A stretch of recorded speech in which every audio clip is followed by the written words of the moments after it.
What's up, guys? It's Ray J back with another video, and in this one I want to break down what's happening with Tesla SPY in the market thus far. Just know that I am not a financial planner, so take nothing I say as financial advice. And also, if you guys can, please check out my Moomoo link. If you deposit $100, you're guaranteed 5 free stocks. If you deposit $2,000, you're guaranteed 30 in total.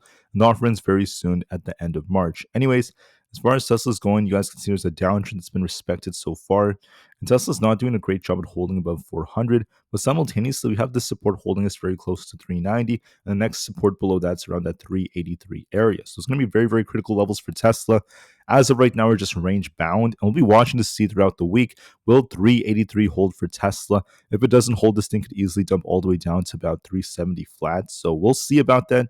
We're going to wait and see what happens with earnings and factors like that. We may get a quiet day tomorrow, and that's going to be the last silence before the storm, because there's going to be FOMC on Wednesday, not to mention Tesla's earnings after market close on Wednesday. So tomorrow's going to be the last quiet day before things get wild for Tesla. So get ready for all of that. As far as SPY is going, it's trying to get bought back up, but it hasn't broken past 600 yet. If we break 600, we're looking for 602 as our target. Then eventually this gap fill. As of right now, it hasn't done that. We're still in the range between 600 and that 595 area. We're going to likely continue to shuffle for some time until we see a big reaction by FOMC day. For the QQQ, we're trying to hold our key trend line of support. I want to see if this could break past 515 and eventually these higher levels like 520. I want to see it break 518 to turn bullish. And if we end up losing support at 510, we turn back down. We're completely range bound in the market. Same thing with many of these other indices.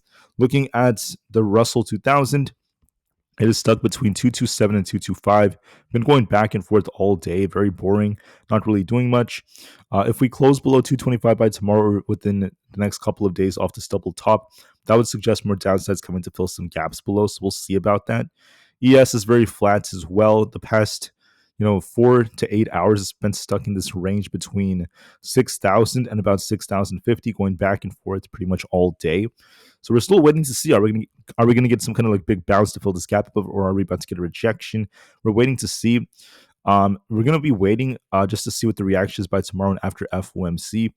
But for now, I want to see if we can get back above like 60, 80 by the next couple of days to try to bounce. We'll see about that. Same thing with NQ. We're range bound between the 21,400 areas resistance.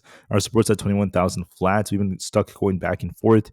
This is showing more weakness than ES, so there's going to be a risk of it dumping below 21,000, at least as time goes on, unless we get that bounce. Just keep that in mind. Why do I say that? That's because so far Nvda has not based. I mentioned to you all it did not base at 120. I did not see signs of that, and still dipping. There's no signs truly based yet around this 117 area. If we lose that, yes, it could be dipping all the way down to like 115. So I'm going to be watching to see if that 114 to 115 holds this. It's still not done yet because of the news involving DeepSeek. So please keep that in mind. That's very, very important. So I'll talk more about that later on.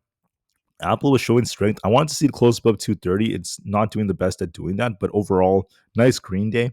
We'll see if it could break 230 over the next couple of days. It is still looking like it's going to try to outperform the market. So far, Aapl was due for this bounce as it was trying to base at 220. So coin managed to get back above 274, good sign. We need to hold this, try to get back above the 283 area. If we can't hold 274, we're going to be dipping lower, so we're shuffling now, but there is still potential in this. Amazon's trying to bounce, so good job by Amazon. It dumped really hard, and now it's getting back above 233. 235 is resistance, and 233 is going to be support. We're stuck in that range. Until we see a break, it's still showing a little bit more resilience. Same thing with Meta. This could try to bounce. It dumped quite a bit only to bounce back up. It could slowly inch its way back up to 660 as we approach earnings. Not bad so far. Microsoft is trying to bounce as well. If we break 436, I'm looking for an attempt to fill this gap for about the 440s again. So there's potential in it to bounce if we break resistance. And Google is showing weakness of all things. It was not able to hold above 196. We're going to be watching to see if 192 holds us. If not, we could be dipping to like 190. So please be very careful. With that being said, I thank you all so much for listening. As far as the market is going, Tesla is still in a range, but there is weakness technically as it's on a downtrend. So please be very wary of that. That being said, that's it for my quick updates. The market's still kind of stuck now. We'll have to give it more time to develop. I'll talk more about some key levels in a couple of hours. Until then, have a good day, guys, and peace out.